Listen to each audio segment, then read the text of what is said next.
So today's video is how to organize the product backlog for large products. Suppose you do have a large product where a small team may not be able to complete it, and suppose you need multiple teams, then how do you organize the product backlog? For a single product, you should always have a single product backlog. However, if you allow the teams to pick up the product backlog items randomly, then you will not ensure correct prioritization. That means randomly you might create some products together, a working increment might not be produced at the end of each sprint. So let me just give you an example.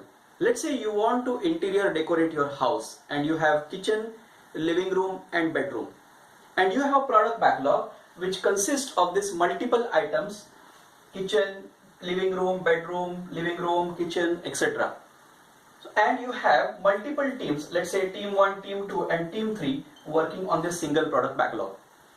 If you allow the teams to pick up the product backlog items randomly, then what you might end up happening is you might do a part of kitchen, maybe a part of bedroom and maybe a part of living room, and you might not get a working product.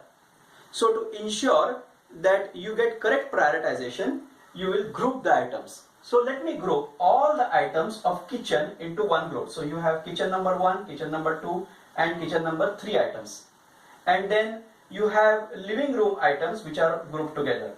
And then you have a third group of the bedroom, which I am now grouping it together into third group. So you got group number 1, you got group number 2 and you got group number 3. So what you have essentially done is you have taken your single product backlog and you have used an attribute. In this case, it's a room, right? It's a kitchen or a bedroom or a living room.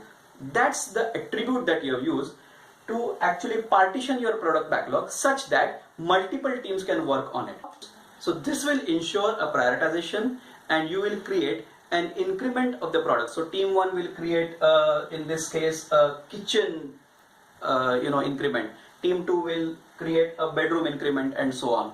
Okay, so this will ensure that increment of the product is getting created every sprint, even though multiple teams are working on a single product backlog. Alright, so in today's video, we learned on how to partition a single product backlog using themes or using attributes. Sometimes the attribute is also called theme in the industry. So you could use a theme or you could use an attribute to partition your product backlog, but for one product there will always be one product backlog even if multiple teams are working on it.